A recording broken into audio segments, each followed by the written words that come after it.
चांद के बेहद करीब पहुंच चुका है चंद्रयान 3 और दूसरी रीबूस्टिंग से सफलतापूर्वक आगे बढ़ चुका है। नमस्कार, डीडी न्यूज़ पे आपका स्वागत है। मैं हूं आपके साथ भावना नैयर और शुरुआत करते हैं सबसे पहले हेडलाइंस के साथ।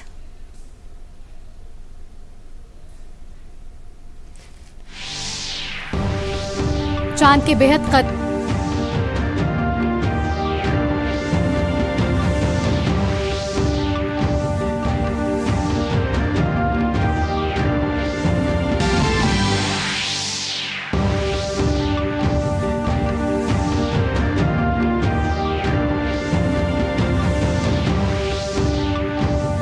निरीक्षण।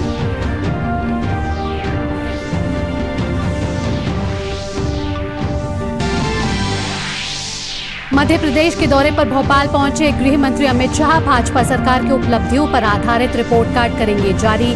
ग्वालियर में भाजपा कार्य समिति की बैठक भी करेंगी अध्यक्षता।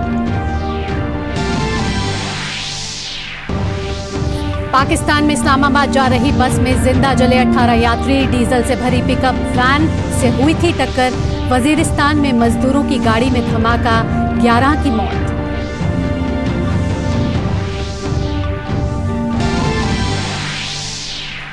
फीफा महिला विश्व कप का फाइनल आज। इंग्लैंड और स्पेन के बीच होगी खिताबी भिड़ंत।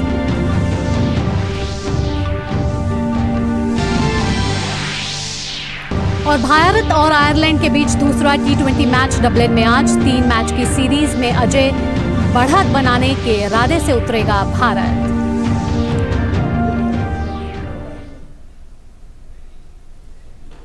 और अब आपको सीधे लिए चलते हैं भाजपा नेता रविशंकर प्रसाद की प्रेस कॉन्फ्रेंस में, जहां वो संबोधित कर रहे हैं। और आपके नाना जी ने आकाशवाणी पे कहा था, मेरा हृदय आसाम के लिए रोता है। और कुछ ऐसे इलाके कब्जे में गए हैं जहां पर एक घास का टुकड़ा भी नहीं उगता है। राहुल गांधी जी, ये आपके परिवार का अतीत है, कृपया समझ लीजिए आप। और राहुल गांधी जी, आपको दूसरी बात मैं बताना चाहता हूं और इसको आप समझ लीजिए। आपकी सरकार की ऑफिशियल लाइन थी कि भारत चीन की सीमा पर लद्दाख से अरुणाचल तक सड़कें नहीं बनानी है, पुल पुलिया नहीं बनाने हैं, क्योंकि उससे चीन इरिटेट होगा। और मैं आपसे कहूंगा, एक बार देख लीजिए, आपके माननीय रक्षा मंत्री उस समय के AK एंथोनी का स्टेटमेंट है संसद के अंदर कि we don't want to irritate China by erecting infrastructure. और आज देखिए, मोदी जी की सरकार लद्दाख से लेकर अरुणाचल तक सारी सीमा की सड़कें बन गई हैं, पुल पुलिया बन गए हैं, सेना की ट्रकें फराटे हुए दौड़ती हैं। तो यह है आपका अतीत, यह है आपकी सोच। राफेल पे आपने क्या किया, पूरी दुनिया ने देखा। तो राहुल गांधी जी, सब करिए, लेकिन भारत की सुरक्षा के संबंध में मनोबल को क्यों कमजोर करते हैं आप?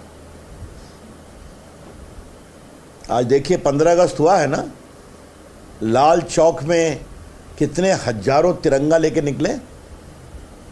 लगभग 38 लाख लोगों ने जम्मू कश्मीर में तिरंगा फहराया और जश्न मनाया।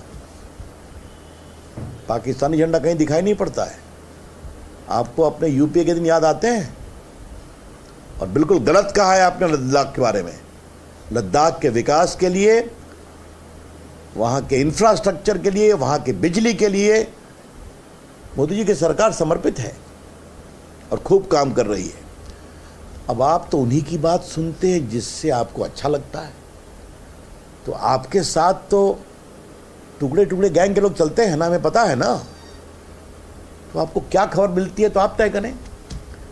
मैं राहुल गांधी जी, आपके पूरे वक्तव्य की भर्त्सना करता हूं पार्टी की ओर से, और फिर आपसे अपील करूंगा, भारत की सुरक्षा की आवश्यकताओं को आप कितना समझते हैं, इस पर हम डिबेट करेंगे आपसे कि आपकी समझदारी कितनी है। लेकिन कृपया कर करके सुरक्षा के मामले में भारत के मनोबल को कमजोर नहीं करें। उन्होंने ये भी कहा कि लद्दाख के लोगों की बहुत सारी शिकायतें हैं और जो उनको दर्जा दिया गया उससे लद्दाख के लोग खुश नहीं हैं। अब ऐसा है कि वो किससे मिले हैं छोड़ दीजिए, अगर शिकायतें सही होगी उसका निराकरण किया जाएगा। वहाँ लोकल बॉडी के चुनाव भी हुए हैं, वहाँ बाकी सिस्टम इन प्लेस है। लेकिन राहुल गांधी किससे मिले हैं, किसने कहा है, तो कोई बताते हैं नहीं ना, तो एजेंडा तय करके जाते हैं। मित्रों, एक दूसरी बात कहनी है। नीतीश बाबू, क्या हो गया आपको? 2-3 दिन पहले बिहार में एक दरोगा की हत्या हुई, फिर एक पत्रकार की हत्या हो गई।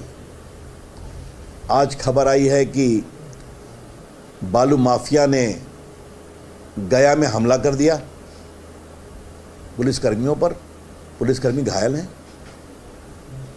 मुजफ्फरपुर में जबरदस्त फायरिंग हुई है रेस्टोरेंट के आसपास, शहर के बीचों बीच में। कहीं किसी शिक्षक की हत्या हो गई है। नीतीश बाबू, आपसे बिहार नहीं संभल रहा है, संभालिए, देश की चिंता छोड़ दीजिए। देश नरेंद्र मोदी के हाथ में और उनकी अगुवाई में सुरक्षित है। आप कृपा करके बिहार को ठीक करिए। खौफ का राज है, क्योंकि जिनके साथ आपने सरकार बनाई है उनके बड़े बड़े लोगों का, रसूखदार लोगों का आशीर्वाद है बालू माफिया के ऊपर, अपराधियों के ऊपर, इसलिए होता है। तो या तो बिहार आपसे नहीं संभल रहा है, या आप संभालना नहीं चाहते हैं,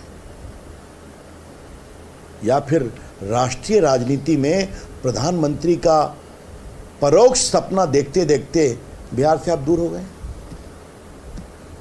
नीतीश बाबू, कोई वैकेंसी नहीं है, सपना से दिखना छोड़ दीजिए आप। वैसे भी राहुल गांधी अलग जगा रहे हैं, अभी आपके अंदर की बात है। लेकिन आजकल एक आपकी टिप्पणी पर हम भी हैरान हैं। अटल जी का हम सम्मान करते हैं, हम भी जानते हैं, आप भी जानते हैं। हम दोनों अटल जी की सरकार में मंत्री भी थे, मेरा भी सौभाग्य था, आपका तो और बड़ा सौभाग्य था। लेकिन आजकल आपको अटल जी की याद बहुत क्यों आ रही है? क्या मामला है कि पटना में अटल जी की मूर्ति है, आप दिल्ली में पहली बार उनके समाधि स्थल पर गए, अच्छी बात है। तो अटल जी का प्रेम प्रामाणिक और ईमानदार है नीतीश बाबू, कि अपने गठबंधन के साथियों कुछ दिखा भी रहे हैं आप, ये सवाल मन में उठता है। तो मैं आपसे एक ही आग्रह करूंगा, और यह आग्रह मैं बहुत विनम्रता से कर रहा हूं, अटल जी का सम्मान करिए, देश सम्मान करता है। लेकिन अटल जी के कंधों से अपनी राजनीति मत चमकाइए। यह मैं आपको बहुत विनम्र नेक सलाह है। जाइए बिहार को समझाए, संभालिए, खौफ का राज है, बिहारी डरे हुए हैं। वही पुराने दिन लौट आए जिससे आप बहुत परेशान हो जाते हैं। जाइए, संभालिए आप। धन्यवाद। धमकाया जा रहा है सर, पिस्टल निकाल कर, हमने देखा गाना में वीडियो वायरल, पूर्व भी ऐसी वीडियोस आ रही हैं, क्या कहेंगे? ये मुझसे पूछ रहे हैं, नीतीश बाबू से पूछिए ना, वो तो कहते हैं बिहार में सब ठीक है। और अब आपको सीधे लिए चलते हैं मध्य प्रदेश, जहां गृह मंत्री अमित शाह संबोधित कर रहे हैं। और उपस्थित सभी पत्रकार, छायाकार और प्रेस मीडिया के सभी भाइयों बहनों, आप सभी का स्वागत है। मुझे कोई संबोधन नहीं करना है, कुछ डिटेल देने का मैं प्रयास करूंगा। वैसे आप सब लोग ये सारी चीजों से अवगत हैं, परंतु किस होलिस्टिक अप्रोच के साथ हमने एक बीमारू राज्य को देश के सबसे विकसित राज्यों में 20 साल में पहुंचाने का प्रयास किया है, और आगे आजादी के अमृत काल के समय में क्या दृष्टिकोण लेकर मध्य प्रदेश को भारतीय जनता पार्टी आगे ले जाना चाहती है।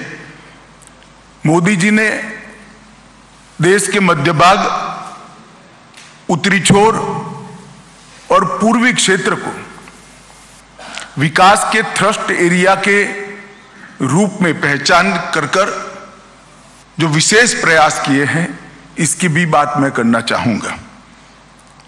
मित्रों, मध्य प्रदेश राज्य का गठन 1956 में हुआ। 56 के पहले विंध्य प्रदेश, मध्य भारत और भोपाल स्टेट, वहां पर भी कांग्रेस का शासन था। और 50 से 2003 तक 53 वर्ष में 6-7 साल छोड़कर पूरा समय कांग्रेस का शासन रहा। मैं इसलिए बताना चाहता हूं कि आज जो लोग दावे कर रहे हैं उनको सबसे पहले ये 53 साल का विकास का हिसाब देश की जनता के सामने, मध्य प्रदेश की जनता के सामने रखना चाहिए। कांग्रेस के शासन में 53 साल में मध्य प्रदेश को क्या विरोध मिला? तो एक बीमारू राज्य का विरोध मिला। 1980 के दशक में एक जाने माने आर्थिक विश्लेषक श्री आशीष बोस ने राजीव गांधी जी को एक पेपर प्रस्तुत किया था। उन्होंने इसमें बीमारू शब्द का प्रयोग किया था, और बीमारू शब्द का प्रयोग किया था उस उद्देश्य से किया था कि पूरे देश की ग्रोथ रेट को, विकास दर को अगर कोई 4 राज्य नीचे ला रहे हैं तो ये बीमारू राज्य ला रहे हैं। और बीमारू राज्य का शब्द प्रयोग 4 राज्यों के पहले अक्षर से लिया गया था। बिहार, संयुक्त मध्य प्रदेश जो आज का मध्य प्रदेश और छत्तीसगढ़ है, राजस्थान और उत्तर प्रदेश। ये 4 राज्य देश की विकास दर की नीचे लाने के लिए जिम्मेदार है, ऐसा आशीष बोस जी ने एक पेपर के अंदर इसको रखा था। और तब यूनाइटेड नेशंस और अंतरराष्ट्रीय सभी विकास दर के मानांक तय करने वाली सभी एजेंसियों में ये 4 राज्यों को राइट ऑफ स्टेट कर कर उल्लेख किया जाता है कि इसमें कुछ सुधर ही नहीं सकता है। ये 4 राज्य राइट ऑफ स्टेट माने जाते हैं। और वो सभी सर्वेक्षणों ने भी ये बीमारू राज्य को भारत के ग्रोथ की बाधा के रूप में वर्णित किया गया। 2003 में श्रीमान बंटाधार की सरकार को हटाकर मध्य प्रदेश की जनता ने एक ऐतिहासिक निर्णय दिया। उमा भारती जी के नेतृत्व में भारतीय जनता पार्टी की सरकार बनी। उसके बाद उमा भारती जी, बाबूलाल जी और 2005 से अब तक श्रीमान शिवराज सिंह जी के नेतृत्व में भारतीय जनता पार्टी ने ये बीमारू शब्द से मध्य प्रदेश को मुक्ति दिलाने का काम किया है। बीते 20 साल गरीबी से मुक्ति का सुवर्ण काल मध्य प्रदेश में साबित हुआ है, और आगामी 25 साल में संपूर्ण विकसित राज्य बनाने की नींव डालने का काम ये 20 साल के अंदर हुआ है। इसके साथ साथ आत्मनिर्भर मध्य प्रदेश बनाने की नींव डालने का भी काम हुआ है, चाहे स्वास्थ्य का क्षेत्र हो, औद्योगिक विकास हो, इरिगेशन का रकबा हो, कृषि विकास हो, युवाओं के लिए पढ़ाई लिखाई के सभी आयाम मध्य प्रदेश में ही उपलब्ध करने हो, अपनी स्वभाषा में मेडिकल और इंजीनियरिंग की पढ़ाई लिखाई करनी हो। हर दृष्टि से एक आत्मनिर्भर मध्य प्रदेश बनाने का, एक नींव डालने का काम ये 20 साल में हुआ है। और मैं मध्य प्रदेश की 9 करोड़ की जनता को भरोसा दिलाने आया हूं कि आने वाले अमृत काल का समय मध्य प्रदेश को देश के सबसे विकसित राज्यों की श्रेणी में रखने के लिए और संपूर्ण आत्मनिर्भर राज्य बनाने की दिशा में हम काम करेंगे। जो मध्य प्रदेश कभी बीमारू कहा जाता था उसको अब बेमिसाल विकास का राज्य कहा जाता है। जो कभी बंटाधार माना जाता था वो आज हर क्षेत्र में बुलंदियों पर खड़ा है। हर क्षेत्र को पिछड़ा माना जाता था, आज विकास के दृष्टि से हर पैरामीटर में मध्य प्रदेश आगे दिखाई पड़ता है। और कभी जिसको बर्बाद कर कर राइट ऑफ किया गया था वो आज समृद्ध और खुशहाल राज्यों की श्रेणी में आया है। 20 साल में बिजली, पानी, सड़क, शिक्षा, स्वास्थ्य, अर्थव्यवस्था, सुशासन और कानून और व्यवस्था, ये सारे पैरामीटर्स के अंदर आमूल चूर परिवर्तन किया है। चाहे बुंदेलखंड हो या बघेलखंड, निमाड़ हो या मालवा, ग्वालियर चंबल हो या महाकौशल, भोपाल से लेकर प्रदेश की हर चौपाल तक खुशहाली और विकास को पहुंचाने का काम भारतीय जनता पार्टी की सरकार ने किया है। और इस 20 साल में 10 साल डबल इंजन की सरकार है। 2014 में मोदी जी की सरकार बनी और मोदी जी ने मध्य प्रदेश को काफी कुछ दिया है, मन खोल कर दिया है। और मध्य प्रदेश की जनता ने भी मोदी जी के हर पहल का जवाब झोलियां भर भर कर वोटें देकर, सीटें देकर निभाया है। 2014 में 29 में से 27 सीटें लोकसभा की भारतीय जनता पार्टी जीती। 29 में से हम 28 सीटें जीते। और मैं विश्वास के साथ कह रहा हूं, एक सीट की कमी है। 2024 में भी वो एक सीट की कमी भी मध्य प्रदेश की जनता हम पर कृपा कर कर पूरी कर देगी, इसका मुझे विश्वास है। मैं मध्य प्रदेश की जनता को कहने आया कि अगला चुनाव है वो बंटाधार की ओर से विकसित मध्य प्रदेश बनाने का चुनाव है। बीमारू की ओर से सर्वोच्च स्थान पर बैठे हुए मध्य प्रदेश को बनाने का चुनाव है। और आगामी चुनाव गरीबी से संपूर्ण मुक्ति का चुनाव है। मोदी जी के नेतृत्व में यहां पर शिवराज जी ने जिस प्रकार से मोदी जी की हर योजना को नीचे पहुंचाया है, वो आने वाले समय में ये नींव पर हम एक बहुत बड़ी इमारत खड़ी करने जा रहे हैं। इसलिए मध्य प्रदेश की 9 करोड़ की जनता की आशीर्वाद की हम कामना करते हैं। मोदी जी के समय में 60 करोड़ से ज्यादा गरीबों का, भारतीयों का जीवन स्तर उठाने का काम हुआ है। 14 करोड़ लोग यानी 10 करोड़ भारतीय गरीबी रेखा से ऊपर आ चुके हैं। और आजादी के बाद ऐसा समय कभी नहीं आया कि एक 10 साल के समय में 10% लोग, आबादी के 10%, गरीबों के नहीं कहता, गरीबों की गिनेंगे तो 15%, 10% लोग गरीबी रेखा के ऊपर आए हैं। और इसीलिए मोदी जी को गरीब कल्याण का पुरोधा मानते हैं गरीब।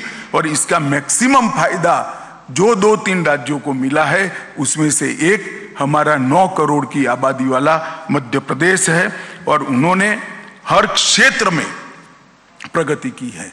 मध्य प्रदेश सरकार ने शिवराज जी के नेतृत्व में, हमारे अगले 2 मुख्यमंत्रियों के नेतृत्व में, मगर बड़ा कालखंड शिवराज जी का है, शिवराज जी के नेतृत्व में ढेर सारे परिवर्तन किए थे।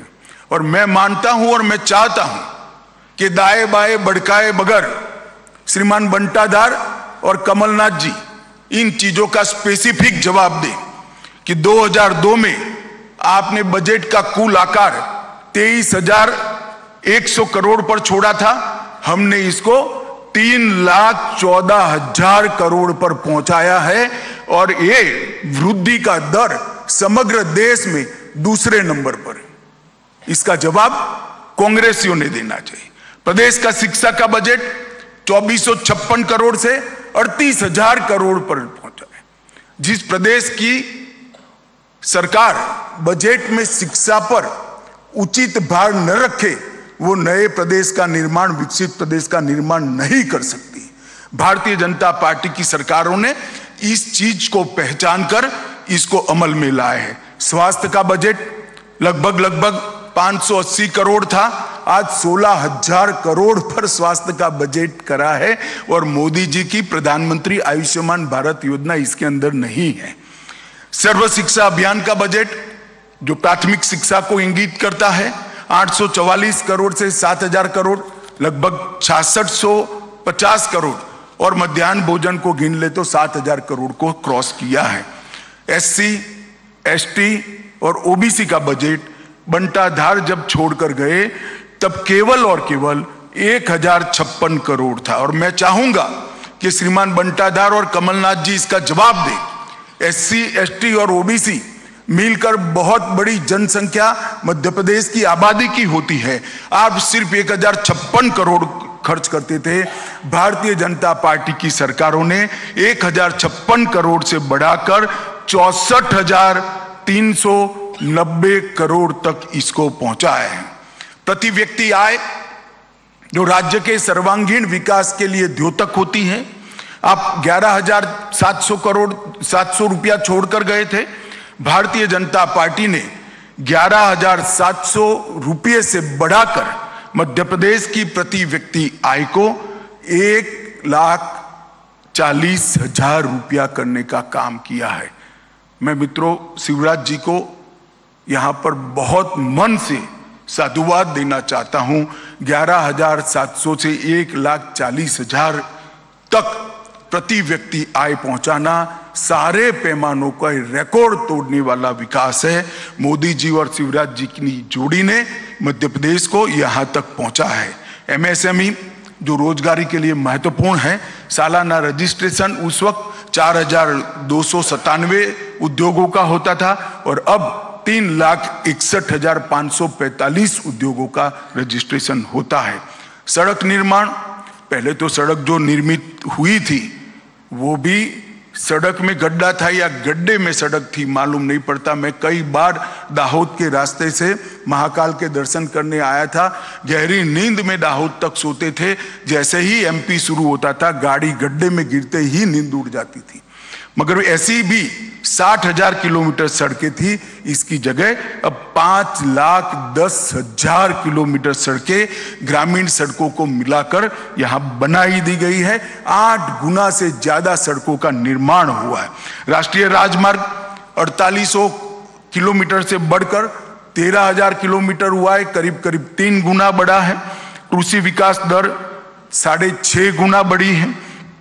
एमएसपी पर गेहूं की खरीदी, जो लोग एमएसपी के लिए चिल्लाते हैं, और अभी तो मुझे आश्चर्य है जिन्होंने कभी भी हाथ में हल नहीं पकड़ा, वो कमलनाथ जी एमएसपी की बात कर रहे थे। मैं कमलनाथ जी को बताना चाहता हूं कि एमएसपी पर गेहूं की खरीदी जब बंटाधार छोड़कर गए तब 4,38,000 टन थी। सिर्फ गेहूं की खरीदी में कहता हूं 4,38,000 टन। आज वो 70,96,000 मैट्रिक टन पहुंची है। क्या गुमराह करें आप किसानों को। धान की खरीदी 0.95 लाख मतलब 95,000 मैट्रिक टन थी और आज धान की खरीदी 46,30,000 मैट्रिक टन तक पहुंची है। इसका जवाब बंटाधार और कमलनाथ की जोड़ी ने देना चाहिए। राशन के लाभार्थी परिवार आप 52 लाख छोड़ कर गए थे। राशन आपके चट्टे बट्टे ही खा जाते थे, मगर अब थंब इंप्रेशन के साथ पारदर्शिता से राशन 52 लाख की जगह 1,25,00,000 परिवारों को राशन पहुंच रहा है। मेडिकल की सीटें अब 620 छोड़कर गए थे, अब 4,000 से ज्यादा बन चुकी है। एकलव्य आदर्श विद्यालय जो आदिवासी बच्चों के रेसिडेंस स्कूल का कंसेप्ट है, एक भी नहीं बना आपने 53 साल में। हमारे समय में 63 बन चुके हैं। आईआईटी की संख्या 159 छोड़कर गए थे, आज 1,014 है। और पर्यटकों की संख्या, क्योंकि रोड भी अच्छे हुए हैं, पर्यटन स्थानों का भी विकास हुआ है, 64 लाख तक थी, अब ये 9 करोड़ को क्रॉस कर गई है। मैं स्पष्टता से आज कांग्रेस के नेताओं का आह्वान करना चाहता हूं, इधर उधर गलत आरोप मढ़कर मध्य प्रदेश की जनता को गुमराह करने की जगह ये हमारे रिपोर्ट कार्ड का आप जवाब दीजिए, और हिम्मत है तो आपके 50 साल का रिपोर्ट कार्ड लेकर आइए। भारतीय जनता पार्टी ने सार्वजनिक जीवन में एक परंपरा खड़ी करी। हमने राजनीति के अंदर जवाबदेही की परंपरा तय की। जहां जहां हमारी सरकार है 5 साल के बाद चुनाव में जाते हैं तो हमने क्या करा है इसका हिसाब लेकर जाते हैं। तो मध्य प्रदेश सरकार ने तो ठीक किया ही। कांग्रेस के लोगों को मैं पूछना चाहता हूं कि आपने मध्य प्रदेश को कितना अन्याय किया, इसका भी हिसाब दीजिए आप। मध्य प्रदेश में सालों तक ऊपर भी कांग्रेस की सरकारें रही, नीचे भी कांग्रेस की सरकार रही, क्या दिया मध्य प्रदेश को? आंकड़े देकर 9 करोड़ की जनता के सामने आइए आप नहीं आएंगे मुझे मालूम है, इसलिए मैं आंकड़े देना चाहता हूं। मित्रों 2004 से 14 में बहुत पीछे नहीं जाना चाहता, जब सोनिया मनमोहन सरकार थी, 10 साल मध्य प्रदेश में उनकी सरकार चली, मध्य प्रदेश को 1,98,000 करोड़ रुपया दिया, सिर्फ 1,98,000 करोड़ रुपया 10 साल में।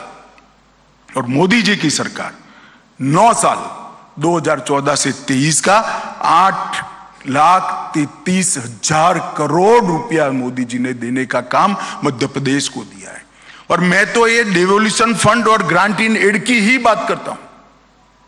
विकास की अनेक परियोजनाएं जो आई हैं, जो और लाखों करोड़ का हिसाब है, हर गरीब के घर में लाभ पहुंचे हैं, जिसका हिसाब भी लाखों करोड़ का होने जा रहे हैं, इसकी बात नहीं करता। मैं डिवोल्यूशन फंड और ग्रांट इन एड की ही बात कर रहा हूं। और मेरा फिर से एक बार आग्रह है, और पत्रकार मित्रों से भी आग्रह है, हमसे जो नाराजगी हो, मगर एक सवाल तो बंटा धार और कमलनाथ को पूछने का बनता है कि भाई इसका रिपोर्ट कार्ड जरा आप पेश करिए, आपका हिसाब पेश करिए। मित्रों, किसान सम्मान निधि 91 लाख किसानों को फायदा मिलता है, 19,000 करोड़ का फायदा अब तक पहुंच चुका है।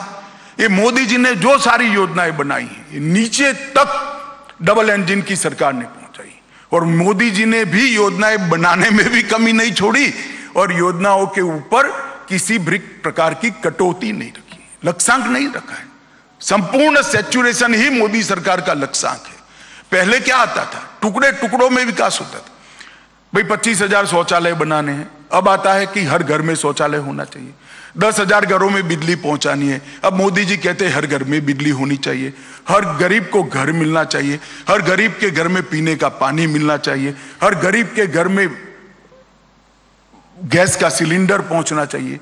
संपूर्ण सैचुरेशन की दिशा में गरीब कल्याण का कंसेप्ट स्वतंत्र भारत में अगर किसी ने किया है तो हमारे प्रधानमंत्री नरेंद्र मोदी जी ने किया है, और इसीलिए मोदी जी को बार बार जनादेश प्राप्त होता है।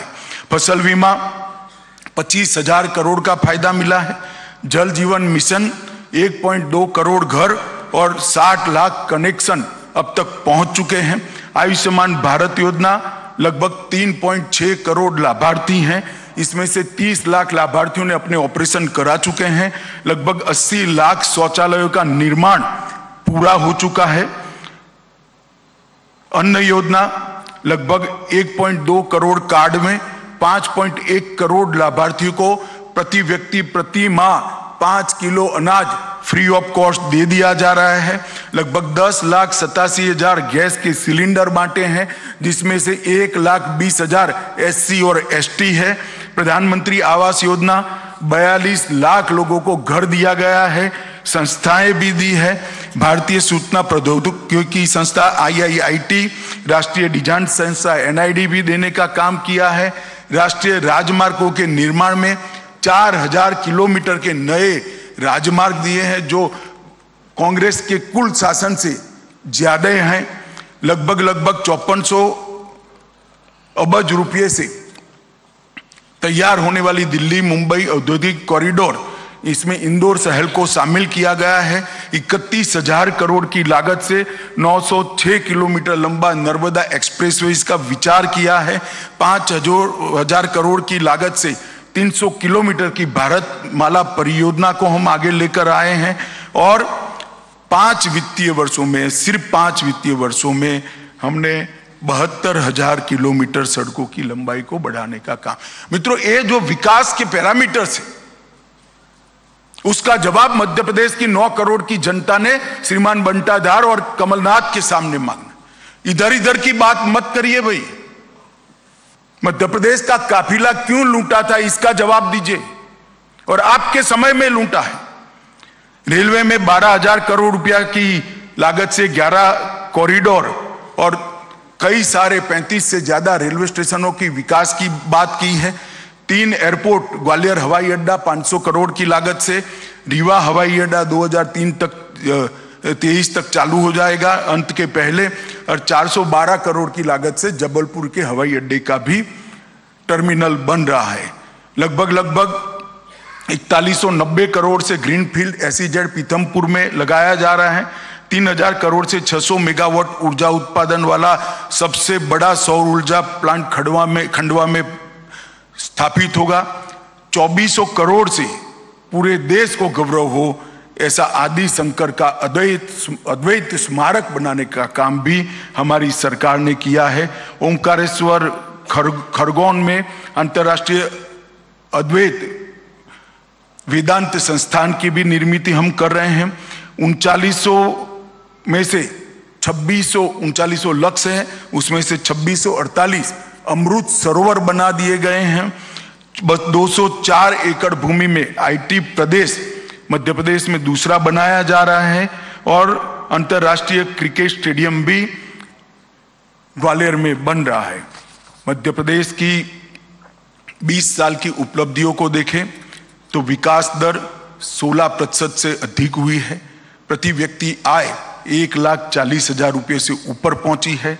सड़क नेटवर्क 5 लाख किलोमीटर से ऊपर पहुंचा है।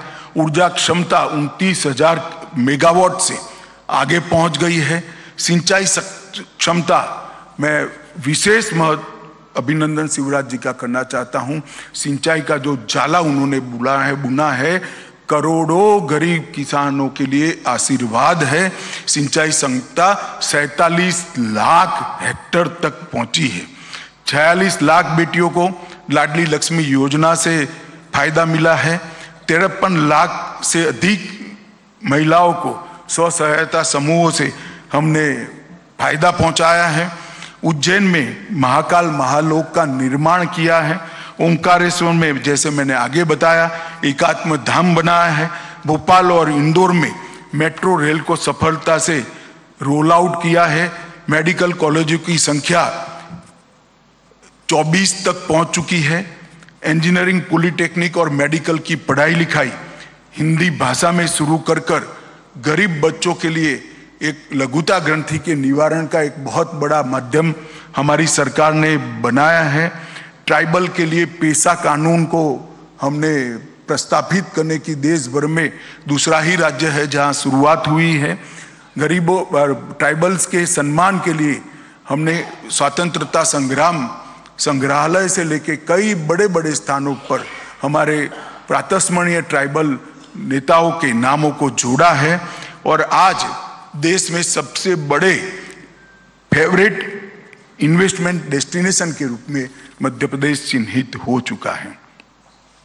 मित्रों, बीच में 15 महीने कांग्रेस की सरकार भी रही। एक प्रकार से मध्य प्रदेश की 9 करोड़ की जनता के लिए एक 15 महीने का कांग्रेस का शासन तुलनात्मक अभ्यास के लिए, कंपैरेटिव स्टडी के लिए उपलब्ध है। क्या किया इन्होंने 15 महीने में? और मैं फिर से कहता हूं, श्रीमान बंटाधार और कमलनाथ ने इधर उधर की बात करे बगैर इसका जवाब देना चाहिए। आपने मोदी जी और शिवराज जी ने जो गरीब कल्याण की योजनाएं चालू की थी, सब योजनाओं को या तो बंद कर दिया या इसका पोषण करना बंद कर उसको लंगड़ी कर दी। गरीब कल्याण की पूरी हमारी मूवमेंट को कांग्रेस ने लंगड़ा करने का काम किया, अपाहिज करने का काम किया। और ये कमलनाथ जी की सरकार को सोशल मीडिया वाले करप्शन नाथ की सरकार कहने लगी। इस प्रकार का काम हुआ। इस्तीफे की 15 मिनट पहले कभी कोई मुख्यमंत्री साइन नहीं करता। 63,000 करोड़ के मोबाइल का घोटाले के आरोप पर साइन हुआ। 350 करोड़ का मोजर बेयर घोटाला हुआ। 24 करोड़ का अगस्ता वेस्टलैंड घोटाले से वो जुड़े हुए हैं। 600 करोड़ के इफ्को घोटाले के से जुड़े हुए हैं। 25,000 करोड़ के कर्ज माफी में भी ढेर सारे घपले हुए हैं। 1178 किलो बोनस में भी वादे को नहीं निभाया गया। सहरिया, भरिया और बेगा समुदाय की महिला को आहार अनुदान योजना जो शुरू की थी उसको भी बंद कर दिया और 800 से ज्यादा ट्रांसफर कर फिर से एक बार मध्य प्रदेश में ट्रांसफर इंडस्ट्री बड़े पैमाने पर लगाने का काम एक कमलनाथ सरकार ने किया था। उन्होंने अपने 1.5 साल का 15 महीने की शासन का जवाब मध्य प्रदेश की जनता को जरूर करना चाहिए। पॉलिटिकल वेंडेटा को तहसील तक पहुंचाने के अलावे उन्होंने कुछ नहीं किया। गरीब कल्याण की योजनाओं को बंद करने के अलावे कुछ नहीं किया। मित्रों, आपके माध्यम से मैं मध्य प्रदेश की 9 करोड़ की जनता को ये कहने आया हूं, मोदी जी ने एक आत्मनिर्भर भारत के निर्माण का संपूर्ण विकसित भारत के निर्माण का बीड़ा उठाया है। देश भर में आमूलचूर परिवर्तन हुआ है। देश की अर्थव्यवस्था 11वें नंबर पर थी, अब 5वें नंबर पर पहुंच चुकी है। लगभग 14 करोड़ लोग गरीबी की रेखा से ऊपर उठकर आ गए हैं। क्लाइमेट चेंज के क्षेत्र में आज भारत विश्व का नेतृत्व कर रहा है। जीरो टॉलरेंस टुवर्ड्स टेररिज्म के क्षेत्र में भी भारत विश्व का नेतृत्व कर रहा है और ग्लोबल नैरेटिव सेट कर रहा है। G20 भारत की संस्कृति, भारत के विकास और भारत के भविष्य को दुनिया भर में पहुंचाने वाला एक बड़ा जरिया बना है। पहली G20 समिट है। कांग्रेस के कई नेता कहते कि कई देशों में G20 समिट हुई, मगर ये पहली समिट है जिसमें सभी प्रदेशों को मौका मिला है। कांग्रेस के प्रदेश हैं, शासित प्रदेश है, उनको भी मिला है और 59 स्थानों पर विश्व भर के नेताओं को पहुंचाने का काम किया है। हमारी विविधता वाली संस्कृति, कई भाषाएं, हमारी भूषाएं, हमारे व्यंजन और हमारी विकास की गाथा का सबसे बड़ा संदेश अगर किसी एक घटना से गाया है तो G20 से गाया है। और 14 देशों ने ये 9 सालों में 14 देशों में जो विश्व का रिकॉर्ड है, किसी भी नेता को, किसी भी राष्ट्राध्यक्ष का सम्मान दुनिया के 14 देशों ने अपने सर्वोच्च सम्मान से नहीं किया है। हम सब के लिए गर्व की बात है, नरेंद्र मोदी जी को 14 देशों ने अपने सर्वोच्च सम्मान से सम्मानित किया है। ये 14 देशों ने जो सम्मान किया है वो नरेंद्र मोदी जी या भारतीय जनता पार्टी का सम्मान नहीं है। ये नरेंद्र मोदी व्यक्ति का सम्मान नहीं है। ये 14 देशों ने जो सर्वोच्च सम्मान दिया है वे भारत की विकास की गाथा को दिया है। भारत की 140 करोड़ की जनता का सम्मान विश्व के 14 करोड़ देशों ने दिया है। आजादी के बाद ऐसे 10 साल शायद ही आए होंगे और मोदी जी ने एक संकल्प लिया है, जल्द ही हम विश्व में तीसरी अर्थव्यवस्था बनकर उभरेंगे। 5 ट्रिलियन अमेरिकी डॉलर की अर्थव्यवस्था हम बनेंगे। 2047 तक संपूर्ण आत्मनिर्भर और विकसित राष्ट्र भी बनेंगे और नए भारत का निर्माण भी करेंगे। और कांग्रेस ने इतने सालों में क्या किया, मैं कुछ घोटाले आपको जरूर बताना चाहता हूं। श्रीमान बंटाधार ने इसका जवाब देना चाहिए, कमलनाथ ने इसका जवाब देना चाहिए। जब जब आपको शासन मिला, घोटाले के अलावे आपने कुछ नहीं किया। आपने बोफोर्स को घोटाला किया, 2G स्पेक्ट्रम का घोटाला किया, सत्यम का घोटाला किया, कॉमनवेल्थ गेम का घोटाला किया, कोयले का घोटाला किया, चॉपर का घोटाला किया, टाटा ट्रक का घोटाला किया, टेट्रा ट्रक का घोटाला किया, वोट के बदले नोट का घोटाला किया, आदर्श हाउसिंग का घोटाला किया, नेशनल हेराल्ड का घोटाला किया, DLF घोटाला किया, चारा घोटाला किया, खाद्य सुरक्षा बिल का घोटाला किया, गाजियाबाद प्रोविडेंट फंड का घोटाला किया, हर्षद मेहता का शेयर बाजार का घोटाला किया, हसन अली का हवाला कांड किया, IPL का घोटाला किया, LIC हाउसिंग का घोटाला किया, मधु कोड़ा कांड किया, राफेल लड़ाकू विमान की खरीदी में घोटाला किया, फायर फ्रंट सबमरीन का घोटाला किया, मंदिर कलेक्शन का घोटाला किया और वॉक्सवैगन इक्विटी का घोटाला किया। भाई जरा अपने गिरेबान में झांक कर देखो। और ये 24 घोटाले जो मैंने किए हैं, नाम दिए हैं, वो 24 घोटालों को आपने मध्य प्रदेश की जनता को और देश की जनता को जवाब देना है। मित्रों, मोदी जी के नेतृत्व में आज भारत कई क्षेत्रों में नंबर 1 पर पहुंचा है। डिजिटल लेन देन में नंबर 1, LED बल्ब वितरण में नंबर 1, सबसे बड़े स्वच्छता कार्यक्रम में नंबर 1, टीकाकरण में नंबर 1, दाल उत्पादन में नंबर 1, दूध उत्पादन में नंबर 1, जूट उत्पादन में नंबर 1, बाजार उत्पादन में सबसे पहले और सबसे अधिक रेल इंजन बनाने वाला देश अगर कोई है तो हमारा भारत है। 2 नंबर पर मोबाइल, सीमेंट, स्टील, कॉटन, चाय और स्टार्टअप में नंबर 3 और मोटर व्हीकल में भी नंबर 3। आप मुझे ये पूछेंगे कि ये सारा भारत का यहाँ क्यों गिना रहे हैं। मैं इसलिए गिनाना चाहता हूं कि अगले 5 साल के लिए मध्य प्रदेश की जनता ने फैसला करना है, मध्य प्रदेश की जनता ने निर्णय करना है। इस 24 घोटालों की सूची में मध्य प्रदेश को शामिल होना है या नंबर 1 और नंबर 2 बनाने वाली सूची में मध्य प्रदेश को शामिल होना है। अगर घोटालों की सूची में शामिल होना है तो दिन की प्रतिष्ठा ऐसे 2 नेता है ही है, श्रीमान बंटाधार और श्री कमलनाथ। और भारत को विकसित बनाने की सूची में अगर शामिल होना है, नंबर 1 और 2 की सूची में शामिल होना है, तो मोदी जी के नेतृत्व में यहां पर भारतीय जनता पार्टी की सरकार बनानी पड़ेगी। और 20 साल से गरीब कल्याण का जो हमने यज्ञ शुरू किया है उसको और गति देने की पड़ेगी। आप सबके माध्यम से मैं 9 करोड़ की मध्य प्रदेश की आबादी से, जनता जनार्दन से आशीर्वाद की अपेक्षा करता हूं। आपने हमेशा श्रीमान कुशाभाऊ के समय से हमें हमेशा आशीर्वाद दिया है।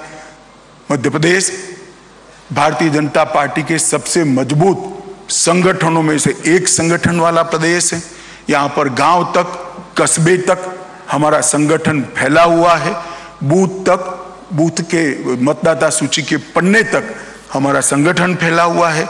ये भी आपके आशीर्वाद के बगैर, जनता के आशीर्वाद के बगैर संभव नहीं है। आज मैं एक सदस्यता अभियान भी लॉन्च करने वाला हूं ग्वालियर में। इस प्रेस वार्ता के माध्यम से मैं मध्य प्रदेश की जनता को कहना चाहता हूं कि आप सभी इस सदस्यता अभियान से जुड़िए, गरीब कल्याण की यात्रा से जुड़िए, मध्य प्रदेश को विकसित मध्य प्रदेश बनाने की यात्रा से जुड़िए और मध्य प्रदेश को आत्मनिर्भर मध्य प्रदेश बनाने की यात्रा में जुड़िए और मोदी जी की महान भारत की रचना की यात्रा में आप जुड़िए। यही मेरी मध्य प्रदेश की जनता से अभ्यर्थना है। धन्यवाद। धन्यवाद माननीय गृह मंत्री जी। अब संक्षिप्त एक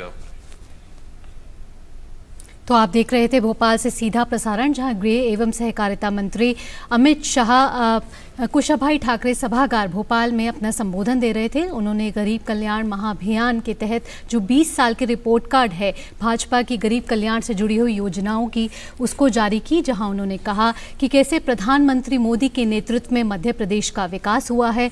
अब अगर जो इलेक्शंस आने वाले हैं, यानी कि चुनाव आने वाले हैं साल के अंत में, उसमें कैसे गरीबी को एक मुद्दा बनाया गया है और ये कहा गया है कि गरीबी के ज़रिए हम चुनाव लड़ेंगे और मध्य प्रदेश को गरीब मुक्त बनाएंगे। साथ ही उन्होंने कहा कि प्रधानमंत्री मोदी और शिवराज जी की जो जोड़ी है उसने मध्य प्रदेश का चौतरफा विकास किया है। उन्होंने कांग्रेस पर भी निशाना साधा और कहा कि कांग्रेस को अपने 53 साल के रिपोर्ट कार्ड देनी चाहिए और बताना चाहिए कि उन्होंने क्या विकास किए। उन्होंने कांग्रेस के 24 घोटाले भी गिनवाए और कहा कि प्रधानमंत्री मोदी के नेतृत्व में एक बार फिर मध्य प्रदेश की जो जनता है वो इस चुनावी रण में आएगी और मध्य प्रदेश की जो भाजपा सरकार है उसको दिल खोलकर वोट देगी। खबरों के सिलसिले को अब आगे बढ़ाते हैं और उससे पहले एक छोटा सा ब्रेक ले लेते हैं। ब्रेक के बाद भी खबरों का सिलसिला जारी रहेगा डीडी न्यूज पर। 20,000 10 ओके। दोनों? नो 10 का 1। इतना कैश नहीं है। कोई बात नहीं, हम यूपीआई भी लेते हैं। मेरा पेमेंट ऐप अलग है। कहीं जूते वापस मिलने की जगह जूते पड़ न जाए। ऐप दूसरा हो या तीसरा, चाहिए बस यूपीआई। आपका मोबाइल नंबर ही बन सकता है आपका यूपीआई नंबर। ब्रेक के बाद आपका स्वागत है और आपको फिर लिए चलते हैं भोपाल, जहां केंद्रीय गृह एवं सहकारिता मंत्री अमित शाह संबोधन दे रहे हैं। आपने सिर्फ डेवलपमेंट पर ही बात की। जो भारतीय जनता पार्टी के साथ एक बात कही जाती है या ऑब्जर्वर्स कहते हैं कि इमोटिव इश्यूज भी आते हैं, लेकिन आपने सिर्फ डेवलपमेंट के प्लान पे बात की। तो ये माने कि 2023 और 24 सिर्फ डेवलपमेंट डिबेट इसी पर और कांग्रेस को आप इसी मुद्दे पर लेकर आएंगे। Development development development. देखिए, हम तो चाहते हैं कि चुनाव डेवलपमेंट के मुद्दे पर हो। कांग्रेस की परंपरा थी जातिवाद, परिवारवाद और तुष्टीकरण के आधार पर चुनाव को घसीट कर ले जाना, और मोदी जी ने नई परंपरा शुरू की है पॉलिटिक्स ऑफ परफॉर्मेंस पर जनता निर्णय करनी चाहिए। मगर हमने हमारे सारे एजेंडे को भी समाप्त किया है। धारा 370 को भी समाप्त किया है। राम मंदिर का निर्माण भी तेजी से हो रहा है। यहाँ महाकाल लोक भी बना है, ढेर सारे काम हमने हर क्षेत्र में किए हैं। मगर आपकी बात सही, हम जरूर चाहेंगे कि चुनाव डेवलपमेंट के और गरीब कल्याण के मुद्दे पर हो। मध्य प्रदेश जैसे राज्य को, जहां एक बार बीमारू राज्य का एक तमगा चिपकाया गया था, वहां डेवलपमेंट ही चुनाव का मुद्दा होना चाहिए। राकेश अग्निहोत्री जी, आपके मध्य प्रदेश में सक्रिय होने के बाद संगठन में कसावट और सरकार की उपलब्धियों का लेखा जोखा सामने रखा जा रहा है। कार्यकर्ताओं में करंट आ रहा है, ये फीडबैक मिल रहा है, लेकिन नेतृत्व को लेकर जो क्लियरिटी है, क्या अमित शाह उसको सामने रखेंगे? और दूसरा, जो आपने 15 महीने की दिग्विजय सिंह सरकार और कमलनाथ का जो जिक्र किया है, क्या वो काम भाजपा के लिए कोई चुनौती है? और 15 महीने का कोई आरोप पत्र भी भाजपा जारी करेगी इसी गंभीरता के साथ? देखिए, आरोप पत्र जारी करेंगे या नहीं करेंगे तो स्टेट यूनिट निर्णय करेगा, परंतु मैंने आज आरोप लगा ही दिए, जवाब देना चाहिए उनको। क्या बाकी रखा है? सारी बातें बताई है। इन्होंने विकास की कंपैरिजन लेकर मध्य प्रदेश की जनता के सामने आना चाहिए, करप्शन की बातें लेकर मध्य प्रदेश को जनता को जवाब देना चाहिए, और अगर हिम्मत है तो दे।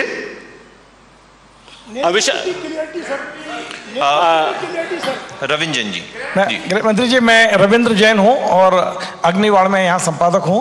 आपने आज कहा अभी कि मध्य प्रदेश के मुख्यमंत्री अति मेहनती, जो आपने उल्लेख किया, निश्चित तौर पर परिश्रमी। क्या यह सही है कि अगले चुनाव में यदि आपको बहुमत मिलता है तो शिवराज जी ही मुख्यमंत्री रहेंगे? देखो, यह ऐसा है, शिवराज जी मुख्यमंत्री है ही, और पार्टी का काम आप क्यों करने लगे हो? हमारी पार्टी का काम है, हम तय करेंगे। चलिए, अमित शाह जी, अभी शिवराज जी मुख्यमंत्री ही है, एक एक करके, और हम चुनाव में हैं। पार्टी का काम करेगी।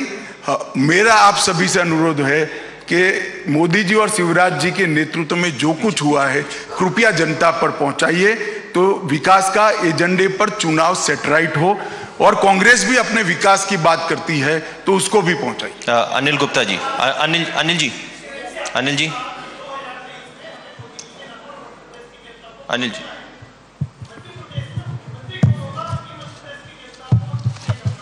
अगर आप ध्यान से, आपका ध्यान कहीं बाहर, सुनिए ना, मैंने सुन लिया आपका सवाल, आपका ध्यान कहीं बाहर है। इसी विषय पर मैंने अभी एक जवाब दे दिया है। अनिल जी,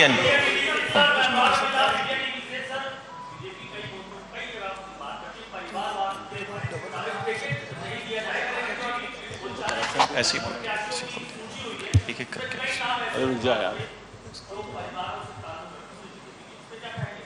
देखिए, परिवारवाद की बात हम जो करते हैं, पार्टी की मलकियत की बात करते हैं। आप क्या कह सकते हैं कि भारतीय जनता पार्टी मध्य प्रदेश की मलकियत कोई परिवार की है? आप मुझे बताइए, समाजवादी पार्टी उत्तर प्रदेश, मैं नेताओं के नाम लेना नहीं चाहता, कांग्रेस पार्टी,